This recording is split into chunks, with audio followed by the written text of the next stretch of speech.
There's world changers or wannabe world changers who think they have to change a billion people, and there's the real world changers who change the world for one person. To say rejection is not a bad thing. It's the fertilizer for your dreams to grow in.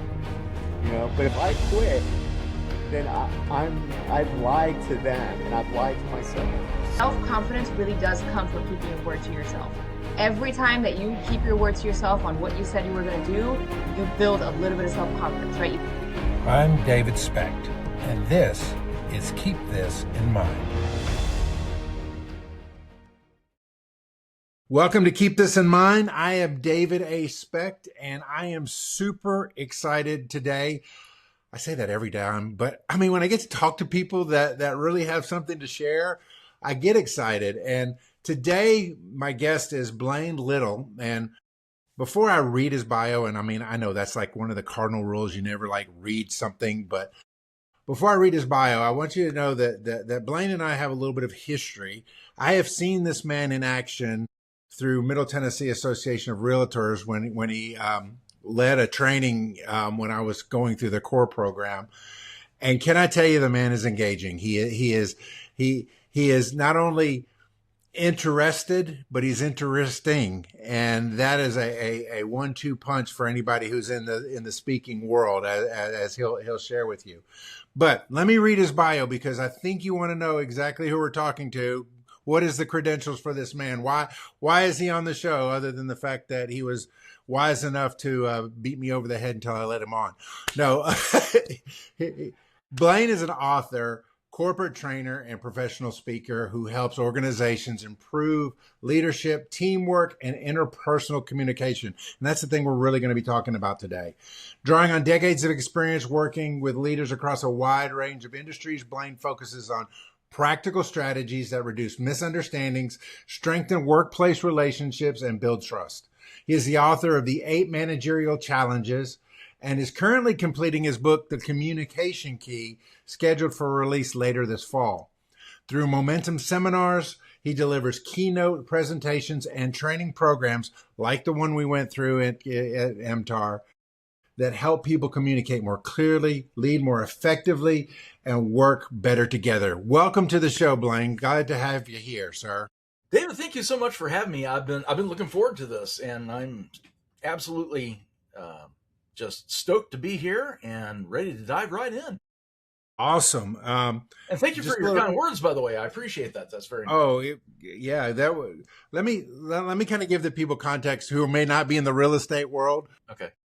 Core is a 2-day or 3-day, I think it was 3-day long basics of everything you need to know in Middle Tennessee real estate. And it can be very, very dry. It's a lot. And Blaine was the after lunch speaker. And you never want to be the after lunch speaker, because everybody's hitting that 2 o'clock, 1 o'clock. Yes. and he kept us engaged. And that is a testimony to what you do, what you bring to the table. You talked about communication that day, even about generational communication, and how as real estate professionals, we needed to be able to speak to people in their language. I want to kind of dive into that just a little bit. What do you mean by when you want to speak to people in their language? Well, it really goes to, and kind of the spine or the main thesis of my book, The Communication Key, is that we not just want to be heard, we really want to be understood. And that means I have a thought up here. How do I transfer that exact thought to you? And it really is thought transference, because the more words we use, the more challenges we have to get our thoughts, our true thoughts, across to others. And that's the challenge. But most people don't realize that, because you hear your own voice. We talk to ourselves, either, one of the modalities, we do talk to ourselves, and it seems crystal clear to us because we're the ones saying it to us. But if we have a thought that we want to get across to somebody else, it may be very difficult. It usually is very difficult to make our own thoughts known. And this is why sometimes we say things and it's taken the wrong way. So I want to dive a little bit into that.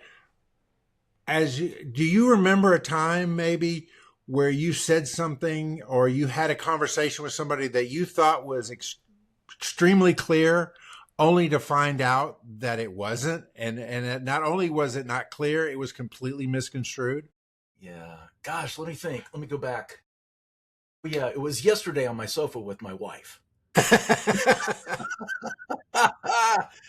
And every time, I shouldn't say this, but every time, I mention that I'm a communications expert, she snickers a little bit.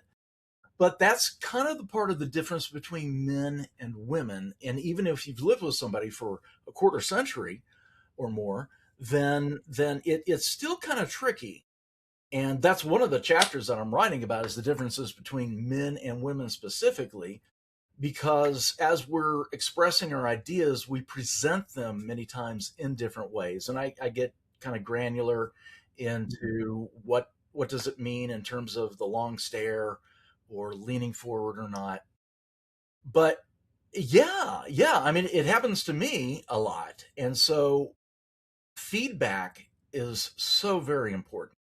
And you want to make sure that they understood what it was that you were saying. But therein lies the rub, David. If you say, does that make sense? What are you calling me, stupid? Oh, yeah. So, you have to watch there about how you say that. So Yes. did I explain that well is a better way of putting that, but getting that feedback. And especially if you have somebody who knows you well enough to kind of give you the benefit of the doubt, like, I don't think that's what you meant to say. Then you can have a second bite of the apple and try again. I've seen a lot of this, especially in, like you said, in gender dynamics. I've seen it in generational dynamics. It's so funny because you're right.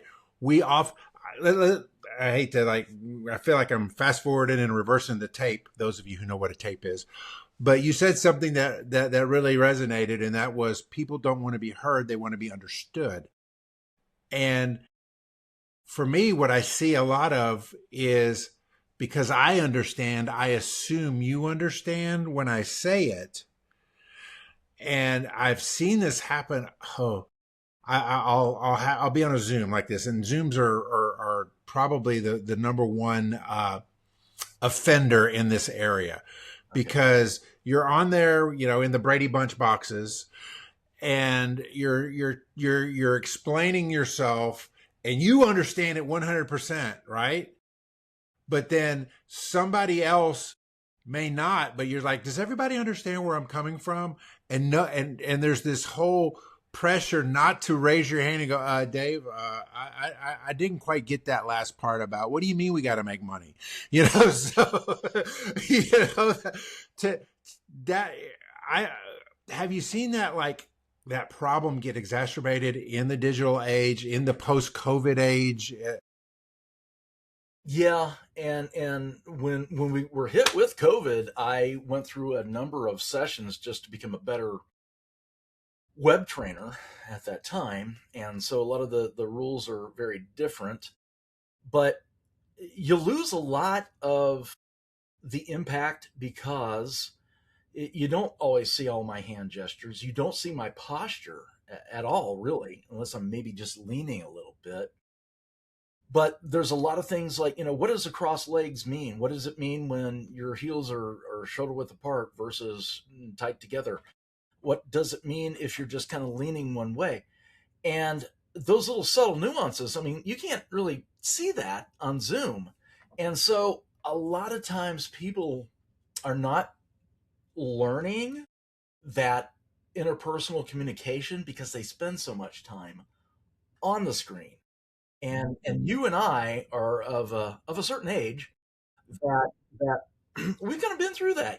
I saw I think I reposted it. It was a video back from the 80s, and some people had just come out of the movie Back to the Future, and there was a reporter saying, "What do you think of the movie?" And then imagine, one of these days, people are saying that you'll be able to talk, you'll be able to carry your telephone around with you in your pocket and talk to people face to face. And they're like, wow, that's nuts. That's crazy. Who wants to do that? But here we are. And the younger people, millennials, especially Gen Z, they don't necessarily have the benefit of that experience. And it's not their fault. It's just kind of what they came up through. And I think because of COVID, David, a lot of Gen Z, they're starting to see that, and they're at least sort of kind of peering into some of these other issues, and kind of wanting to do more one-on-one dialogues, or at least have a certain amount of time each day with their friends that way. So, and again, I don't want to get lost in generational discussions, because I think, that horse has been beaten to death so many times by so many people. But I do want to bring this up. You talk about interpersonal communication. You talk about disconnect, and you talk about, for not lack of a better term, intrinsic validation, the desire to be understood. How many of us, myself included, and what can I do about it, begin to paint somebody with a brush because they don't have a skill that's not any fault of their own to express themselves or to show their value? How do we keep from just writing them off and saying, well, this person's lazy, or this person is this, or because I see that a lot. I see people broad brushing an entire generation going, well, they're entitled, or they're this, or they're that. And it's like, actually, they're just different, and they process different. Yeah. That's a great point, because if you don't have the skill sets, then you may come across a bit standoffish, or just kind of at least awkward.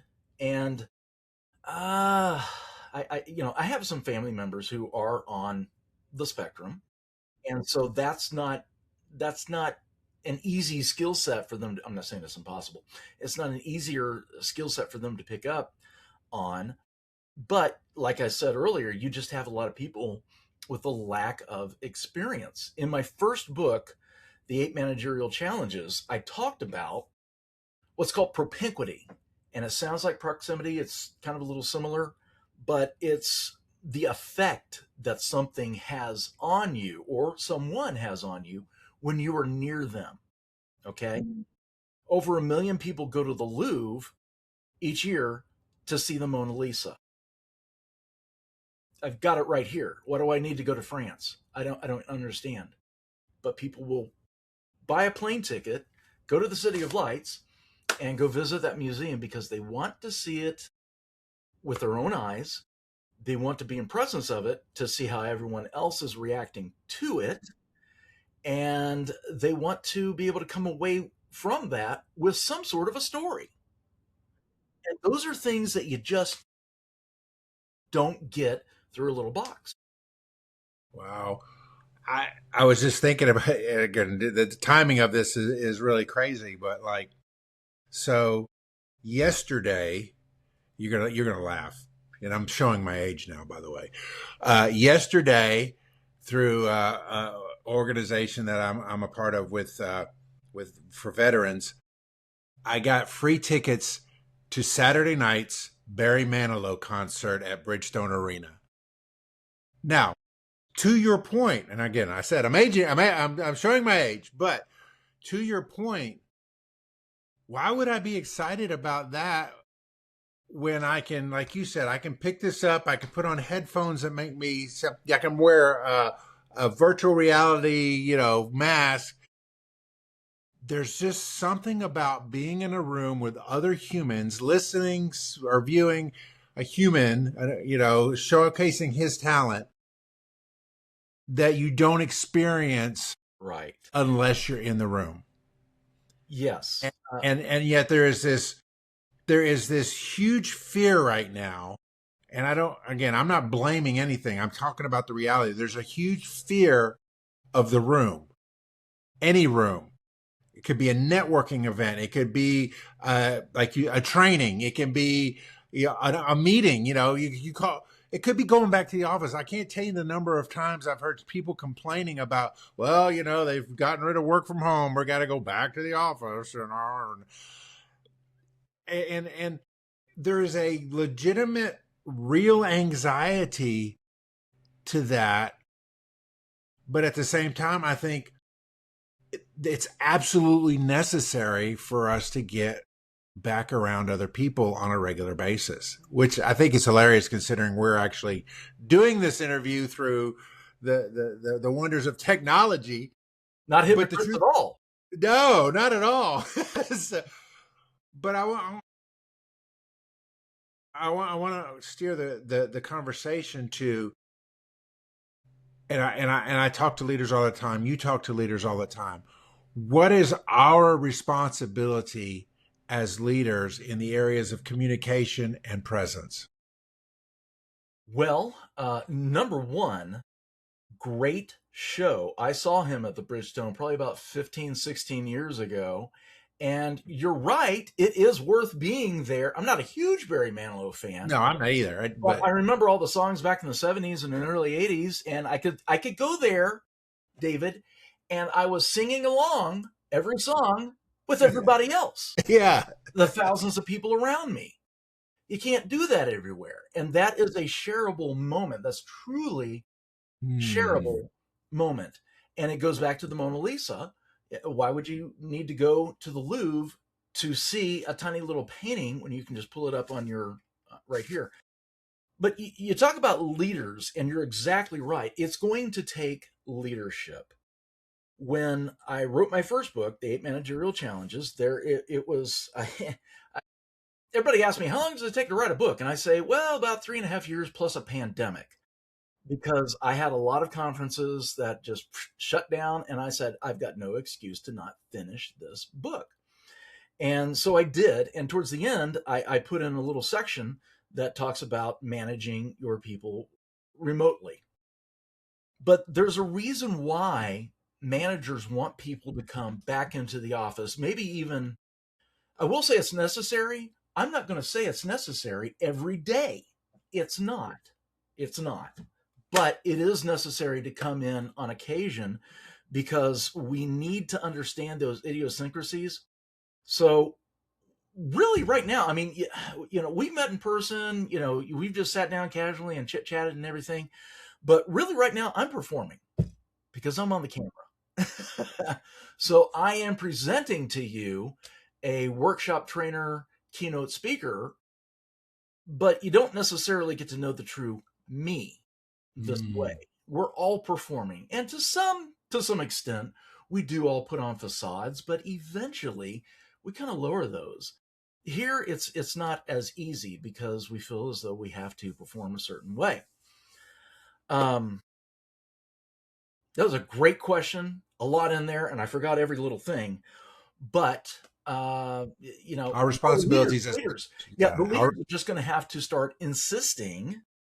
And kind of, if you gotta pull people kicking and dragging, so be it. You're not the only one. You're not the only one. The church groups are saying, "Why don't you come back?" Their civic organizations are saying, "Why don't you come back?" Because we talk about inclusion a lot today. Well, what's the core of inclusion? It's collaboration. It's to collaborate. And this is how innovation develops, is through sparking ideas off of one another. And yes, I'm sorry, those sparks are somewhat deadened by electronic means. You don't really see all the little micro nuances. I said something and she slightly raised her eyebrows. There might be something there. What is she just thinking? Is that something that I can use? So there is a huge difference. And this is why management is wanting people to come back in. I don't know if Jamie Dimon of Chase Manhattan Bank, I don't know if he's ever gotten or Elon, if they've gotten all their people back into the office or not. There were firings because they felt it was just that important. But yet you have to interact with others and just find out some things that are not necessarily work related. Mm, This is going to be work related right. to find out what makes that person tick. One of the things that I'm reminded of, and I don't know if you know this story or not, but when Steve Jobs was designing Apple's headquarters, and I don't remember if it's the one in Austin or the one that they had in Palo Alto, but ergonomically it made no sense. He like for one person to go from one area to another, they had to walk through almost a labyrinth of other departments. And they asked him, why did he do this? And he said, because you never know how many random collaborations will take place just by people running into each other on the way to somewhere else. Now, this was pre-COVID. And again, I hate defining our entire world pre-COVID, post-COVID, but the idea there, and I can remember even in my own newspaper, I would go from the newsroom to the ad department or the ad department to circulation or whatever. And they're hey, how are you doing today? Or, hey, what's going on there? And when you began to find out what was going on in somebody's life, or you found out what somebody was working on, there was these little micro moments that either built rapport or offered a solution, innovation. Because, the guy in the newsroom may have gone to a city council meeting where they found out that, XYZ store is coming to town, and he says it to the advertising guy who's like, hey, here's Bob. Bob's bringing this store to town, and here's his contact information. And that doesn't happen without interaction. Yeah. And Siri wants to know about it too. But we've lost a little bit of that, don't you believe? In as a whole over the last 6 years, we have, and to your point, there might not even be a Buc-ee's being built if it weren't for some collaboration on some part. But this really goes to what the leadership guru Peter Drucker said. What he meant by management by walking around. And he meant just going out within your department, circulating, and not micromanaging, but just saying, touching base with people. How you doing? Do you have any problems? Anything I can help you with? And he would go from one department to another. Because, it's exactly the point, is that you can come across a challenge that one department has where the first department isn't necessarily working on that, but they may still have the solution, and you're the only person who knows it. Now, will that be replaced by AI? I don't know. But right now, we need to collaborate, and there's no innovation. There's nothing new unless we have that honest collaboration. So one of the things I thought about too, as you were talking about what Drucker said, was in his book, Entree Leadership, Dave Ramsey wrote about catching people doing the right thing as management. That if all we look at are numbers, if all we look at are shortcomings, it's very difficult to celebrate your people, and they don't ever feel celebrated. And people who don't feel celebrated end up finding work elsewhere. It's hard. It really is. In a disconnected world, how do you catch somebody doing the right thing? How do you listen in on a conversation and they handle an objection properly? Or, it's just, it baffles me how much communication we have lost. Yeah. Yeah. And so, the idea that you're writing a book on communication in 2026, if you'd have asked me in 2019, does a new communication book need to be written? I'd be like, absolutely not. There's a whole library full of them. But in 2026, that has all changed. So kind of talk to me about, and I may have just stolen your thunder, I don't know, but what was the inspiration for writing the communication key as you continue to put the finishing touches on? And Ramsey's book is a great one, by the way. I wasn't sure when I first started reading it because he's a financial guy, but yeah, that's a really good book, Entree Leadership. But Yeah, the reason why, and it's kind of one of my pillars of professional development, leadership, team building, better communication skills, and I have a major book for all three. Um, I can go to a communications workshop, as I have done hundreds of times, stand up there, and I can say, how many of you consider yourself a pretty good communicator? The majority of hands will go up. Now, if I go to a place, maybe to a church class or someplace where there's couples, and I ask the question, how many of you can say your spouse is a really good communicator? There's fewer hands, David, that go up. So that's an affirmation that we're missing something. And we need to, as the kids say, go out and touch grass, just kind of get out of our own little bubbles, stop trying so much to be an influencer and try to be influential with the people around you. And we've just got to get out of our comfort zone. And again, it goes to leadership, because the leaders have to be the very first ones to sort of make themselves vulnerable enough so that everyone else will begin to open up and start to communicate. Yeah, if the boss seems unapproachable, then communication won't happen. Tell me what I need to hear, not what I want to hear, is one of the things that I have to reiterate. And it's not, from a leadership standpoint, you never get there. It's always in process, because you hire new people, you let some go, there's attrition, or there's a new problem, and this problem seems bigger than any problem we've ever faced. How's he going to react? So I see that so much. And I agree with you that as leadership, we have to say, hey, I struggle with this too.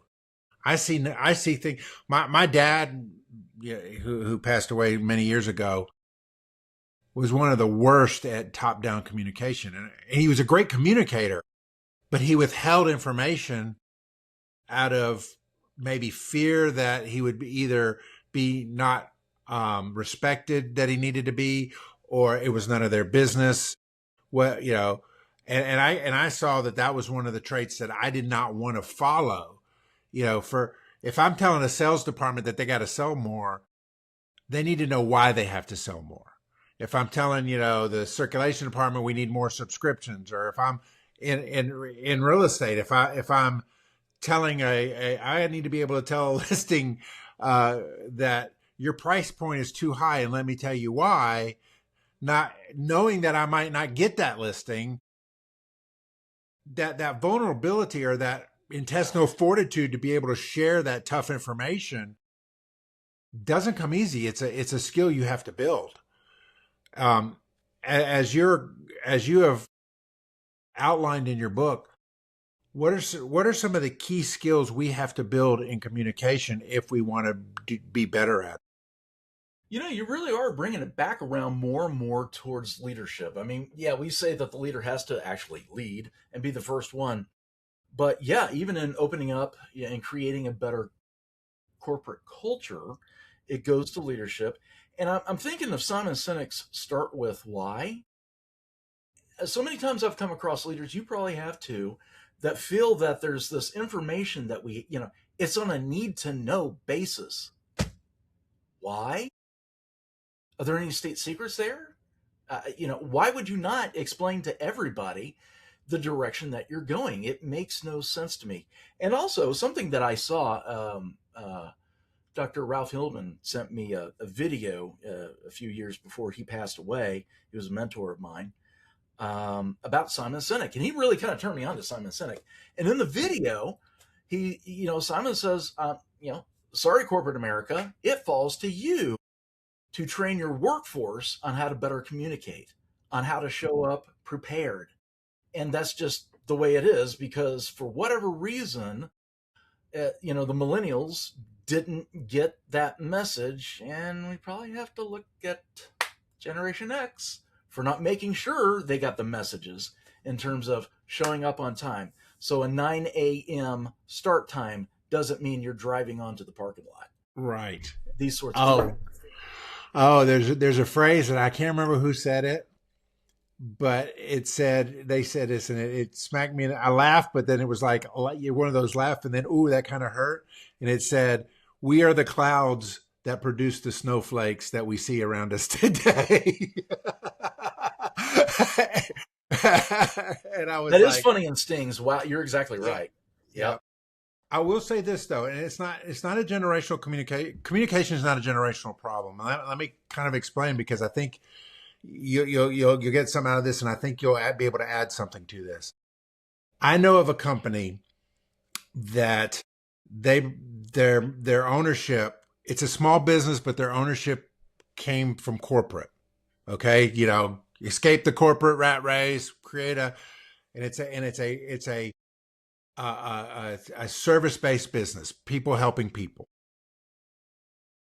And the corporate mindset of the ownership is making some changes in this business, which is, again, no problem there, but they're not explaining why, and they're using terminology that falls short, like KPIs. If you're a 1 or 2 man shop, you don't know what a KPI is, nor do you necessarily care. You just know, I've got to help this person, or fill this shift, or do this. The other thing they do is they'll say, we're doing this, or this is the new procedure, but not explaining why we have to even change procedures. And I get, it's not something that I'm actively involved in, but I get it secondhand. And the people that work for them are not millennials. They're not Gen Z. They're Gen X / high-end millennials. And even they are frustrated because they don't. But when ownership then finally explains why, they kind of fall in line. Then they're like, okay, I get it now. I may not necessarily understand it 100%, but at least I get why you're trying to make this shift. Yeah. And gosh, this is probably more common than it is uncommon. It is. And unfortunately, it's kind of going to old school thinking, but I'm starting to realize maybe the millennials are picking up on a little bit of that bad habit of withholding some information. It's on a need to know basis. Well, why? Your people need to know. And if they think that you're hiding something from them, that's going to sever trust. And people are not going to follow you like they should if there's not trust established. This is the 21st century. There's very few things that are secret. So just explain to your people. And they, if they don't get all the nuts and bolts, okay. But they need to understand the direction and what is the purpose and what does the end result look like. That's what they need to know, because we should be more empowering of individual employees today than we ever have. After World War II, your parents, my parents, they were just happy to have a job. And then, Gen X said, well, I don't need your corporate ladder. I'll make my own. Right. And, but a millennial comes to you with an issue and you say, well, I'm sorry, we tried that before, but it doesn't work. And that millennial will come back Monday morning with an app that makes it work. Yeah. So there's nothing that you're going to withhold eventually, but why waste 2 or 3 weeks or months acting like there's some sort of a secret? And I've seen this play out so many times, and it's frustrating even for someone who's not involved. I'm just on the sideline seeing this, like, this is frustrating. So stop hitting your people with surprises and start being more communicative. I say that communication is the foundation of good leadership, and you have to start there. If it doesn't matter what your reports say, reports are important, yes. It doesn't matter what school you went to, what your reports say. If you can't talk to your people, you've got nothing in terms of a leader. Well, that's a mic drop moment.